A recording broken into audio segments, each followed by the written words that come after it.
what's the explanation for this that modern archaeologists use? 100% something going on. And Petrie, back in the late 1800s, was scratching his head looking at this stuff, and he goes, there must have been a weight of 2 or 3 tons on one. Like he sort of said it was a jeweled tube of bronze that did this.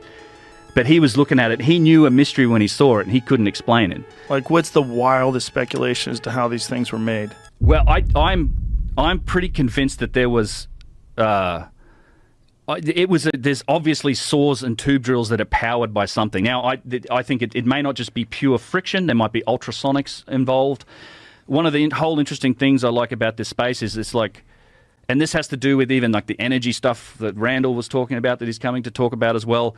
There are realms of science that sit outside of our understanding. We'll know more tomorrow, in 10 years, in 1,000 years about science. So I think when we look at some of these things in the past, we should be open-minded enough to consider the possibility that some of the answers may sit outside of our current perspective, because our tendency is to look at it all and try and how would we do it? Right. Does anybody have wild speculation that you've entertained?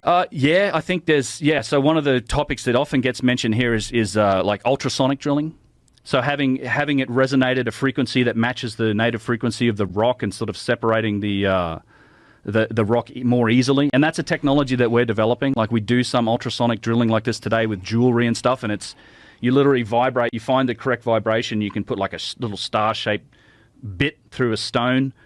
They do it in like small work. I've seen lots of examples. And if you turn off the machine, it's like Excalibur stuck in the stone. You can't get that thing out. Like, you need that vibration to go through it. Plasma, you can even go as far as, well, they were softening the stone somehow with some molecular technology. Speculation like that. I would also say that some of these examples of technology and machining extend way up to these massive objects. Like, you have 1,000-ton single-piece objects that also exhibit some of these signs of precision engineering. So you might be talking about some truly giant machines that made them. Giant columns and statues and things like that. And what do conventional archaeologists say when they're confronted by all of this data? The pottery, or excuse me, the vases, this stuff that you're looking at here. What do they say? Well, you either just get a denial and they won't address it, and you get dismissed as just being ridiculous pseudo archaeology fantasy theory type thing, or in the case of the tube drills, for example, they will, and it's a funny story, because they will argue that no, it's not spiral. The grooves on that thing aren't spiral. And in fact, in the textbook, this is what Chris Dunn found out. In the textbook where they do try to address the engineering with that tube drill, they took the photo of the tube drill and they just tilted it, just a little bit. So when you look at it on the page, the lines look horizontal. It's literally in the textbook. Oh, they fucked with it in the textbook? Yeah. Why would they do that? They altered the photo because if you admit that tube has a spiral groove on it, now you're admitting that they're cutting into that granite at a ridiculous rate, and you can't do any of that stuff with any of the primitive tools. It has this flow-on effect that just knocks over this house of cards that says all this stuff was built with primitive technology, and our whole concept of the ancient Egyptians is off. Now, I don't think it's... I think the dynastic Egyptians, they used primitive tools. I think they just inherited a lot of stuff that's potentially a lot older.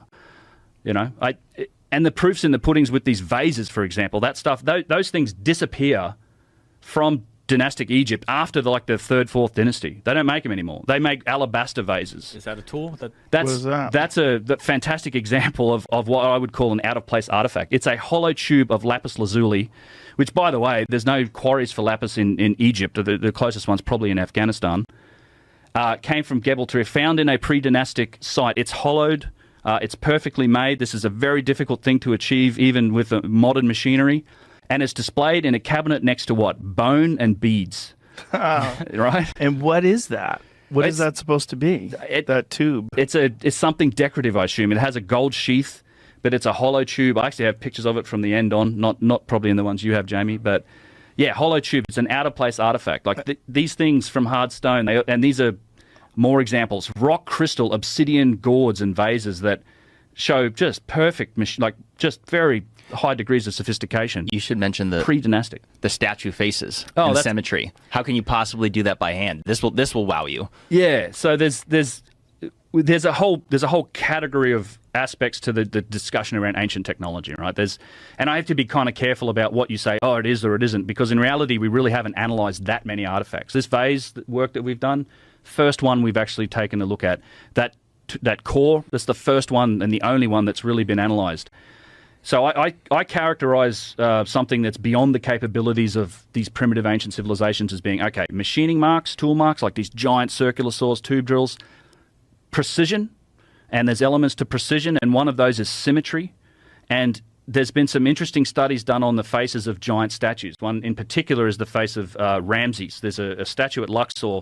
They've since put the head back up. It's up now 30 feet in the air on top of the statue, but it used to be on the ground. And again, Chris Dunn was real seminal in this. He went and took a photo, like bang on, like very front on, and then what he did was you take a copy of that photo, you make it 50% transparent, make the original 50% transparent, you take one and you flip it like on that horizontal axis, then you overlay them, right? So you would see any, like the left to right, it's like overlaying the left side on the right side, and it's perfect. It's this face here, but I wonder if you can find the picture of Chris Dunn. That's actually There's your video right there. Videos there as well, where I get into it. Website, but that's not that picture you're asking for. No, it's similar, but it shows other aspects of, well, the same radius of tool being used to cut. But what's interesting about the symmetry, it's perfectly symmetrical, left to right. Now, this isn't a feature in humans. No human is perfectly symmetrical, different nostrils, different eyeballs. It's also not something that is done in artwork. So, people often say, well, Michelangelo, he carved David. It's a beautiful statue. I've seen it's incredible, but it's human. It's not symmetrical. Symmetrical is, you can't achieve that degree of symmetry just by eyeballing it and doing it by hand. And it's also something that's not really human. I think some of these statues almost look a bit inhuman because of that symmetry when they're up there and they're staring at you, because it's mind-blowing to actually go and look at them. But it's the other aspect is the most efficient way to create that would be to say, well, if you were going to design it in a computer, it's like, well, I'm going to create half this face in a program and map it out, and then I'm just going to reverse it and say, well, that's the other half. It's literally the most efficient way to do it, and that's kind of what we're seeing in some of these statues. Go back to that image, please. It's virtual perfection. They did it by hand, right? They do it by hand. That's literally what they say. You just don't. They're not engineers and construction experts at the end of the day. That's the problem. So it's very difficult to engage them on those specific details. Another that look scary? Video of yours that I watched today was a video that showed the similarities, not just between pyramids, but between construction methods all over the world. In Japan, I had no idea that they had made the sarcophagus covers in Japan that were exactly the same shape as the one, and oddly shaped, exactly the same as the ones they made in Egypt. And in a place, there is supposed to be zero connection between ancient Japan and ancient Egypt. That's not supposed to exist. And if you compare that sarcophagus work, it's like it looks uncannily similar. Almost impossible that two people would come up with the same design. Right. Because it's like coming up with, I don't know, I don't have a good, like if someone, like this lighter, if someone this is an unusually shaped lighter, the way the top pops, if someone just coincidentally, without any internet, came up with this on the other side of the planet, you'd be like, how the fuck? It's so oddly shaped. Like the button's in the same place, the lid's in the same place. There's no way. That's what it looks like to me. And the fact that it took an enormous amount of effort to make and move and put it into place, because you're talking about incredibly heavy stone. And hard stone. Yes. Like that's the other, people don't appreciate just how hard this igneous stone is that these things are made from. Like granite, granodiorite, cyanite, like these are, it's harder than steel. Like it's there's 6.5, 7 on the Mohs scale. It's incredible work. And the fact that these similar construction methods existed in Peru, they existed in Egypt, they existed in Japan, and we don't know how old stone is. That's what's really wacky. When we talk about like carbon dating, they're not carbon dating stone. No. They really don't know. So even when they go back to ancient Egypt and they say, oh, we date the pyramid's construction to 2,500 BC, it's a fucking guess. That's what I think. It's a guess. It really is. It has to be a guess. It really can't be anything other than a guess. They can measure organic matter. They can measure stuff that's in between the stones, but we have no idea when that was put there. If something existed for tens of thousands of years before we're dating it. We really wouldn't know. Well, we would have evidence that of course, people would still live there. Of course, people would still live around them. And we would have evidence that those people had left stuff behind that was a certain age, but we have zero evidence as to how old those things are. Right. That's right. And when I found that out, I was baffled. Yeah. Yeah. Because I always thought they knew 2,500 BC, rock solid. This is it. Well, they tie it to the guy, the king. They know when Khufu lived, and so they try and tie. And literally, with the Great Pyramid, very little evidence. There's like this big statue of him that they found down in the Valley Temple, nowhere near it. And then there's a glyph on the inside. There's a lot of controversy around that. But there are some of these artifacts they do for that reason, because they date a lot of stuff based on the site that they found it.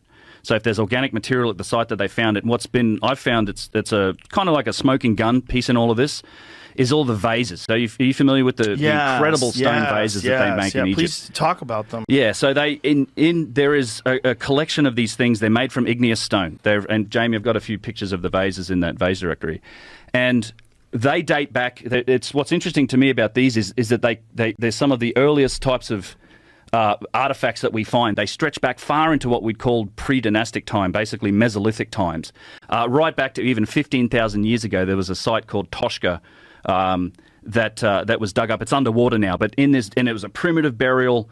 There was a guy that was curled up in this burial site on the side. Go back to that, Jamie, that one, the thin card one. Yeah, What's going on there? So this is an example, and these vases display just astonishing aspects of precision and engineering. So this is an example of just how thin this material is. So it's igneous stone. This might be porphyry or something like this. A very, very hard stone, very hard to work, but also brittle when it becomes thin. You can see the giant crystal occlusions, the white marks in it. This stuff becomes brittle, yet it's been worked down to this thinness because this one's been damaged, and you can see how thin that interior wall is. Flinders Petrie is the great Egyptologist, the first guy to really start applying engineering principles from the industrial age to this stuff. He found one, he talks about one in his work that was 1/40th of an inch thick. Wow. A 40th of an inch thick. And the interesting thing about these vases, there's 50,000 plus of them were discovered beneath the step pyramid of Giza. He collected them all up, and even in the museum that's at Saqqara, they talk about, this is so. I've been down underneath the step pyramid. This is a fragment of one of these vases that I found you can handle down there. And even in the museum there, they talk about, he didn't have them made. These were inherited objects from earlier times. Like they get the concept right. And so these things stretch way back into time. There's pre-dynastic artifacts from pre-dynastic burials. But there's always these sort of arguments, can you do this by hand? Can you not? And so recently, there's been some work done. I've been working with a couple of guys, the son of Christopher Dunn, who wrote some real seminal textbooks on ancient Egyptian technology, his son Alex, and Nick Sierra. They're professional metrologists. They work for Rolls-Royce in Indianapolis. They make aerospace parts, turbine blades, things like that. They've got their hands on a pre-dynastic Egyptian vase.